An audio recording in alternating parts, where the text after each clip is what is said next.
Happy holidays, everyone. I want to take this opportunity, one, to thank you for being part of our Social Capital Smart Parent program, but also to give you a story about my motivation for creating social capital builders and being so passionate about bringing social capital literacy to adult and youth job seekers across the United States.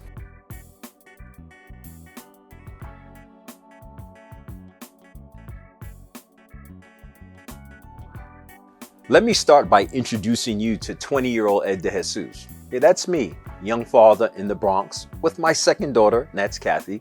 And like all young African-American males in my network, we wanted to do the right thing. We wanted to get good jobs, take care of our families, and be successful. So I went to a local workforce center for help finding a job, and they taught me how to write a resume, how to do a cover letter, and how to answer the 10 commonly asked interview questions.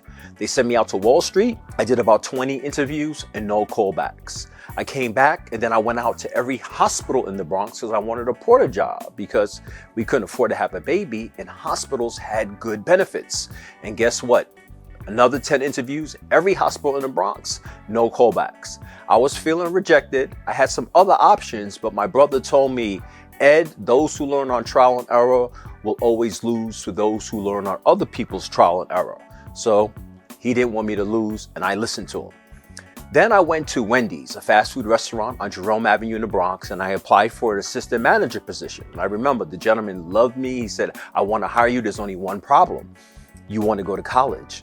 And to be an assistant manager, you have to work rotating shifts. So you have a decision to make, because how can you work rotating shifts and hold down a college schedule? So I decided to take that job at Wendy's.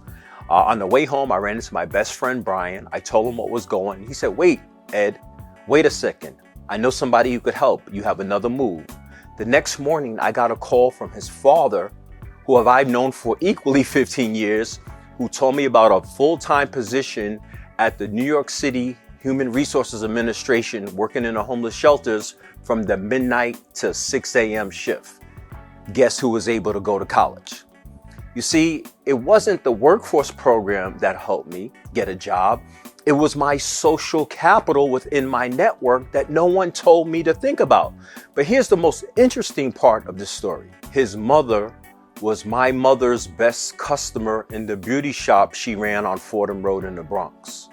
Why didn't someone tell me to sit in the beauty shop? Because all the women in there, all those Black and Hispanic women, they worked on Wall Street. They worked in the hospitals. They worked in the banks. I was surrounded by social capital, but I didn't know how to use it. And that's my motivation for you today, to think about our familial networks. You know, I wish I could go back in time to Spencina's Beauty Salon in Fordham Road.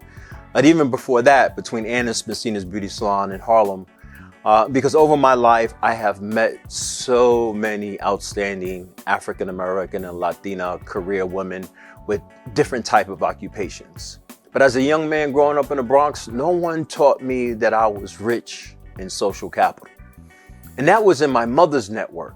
To be honest, I don't think she even knew what all her customers done. I could imagine a school assignment. Ed, sit down in the beauty shop and ask the women who come in where they work for a career.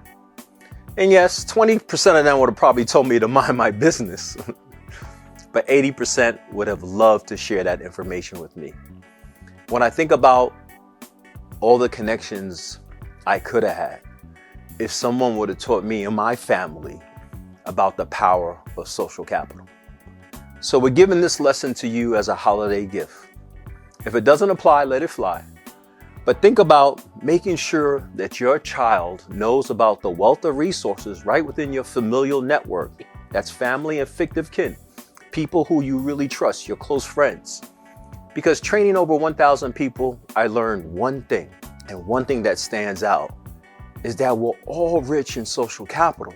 And it's going to be hard to build additional social capital. It's going to be hard to get new gifts when we don't open up the ones we already have.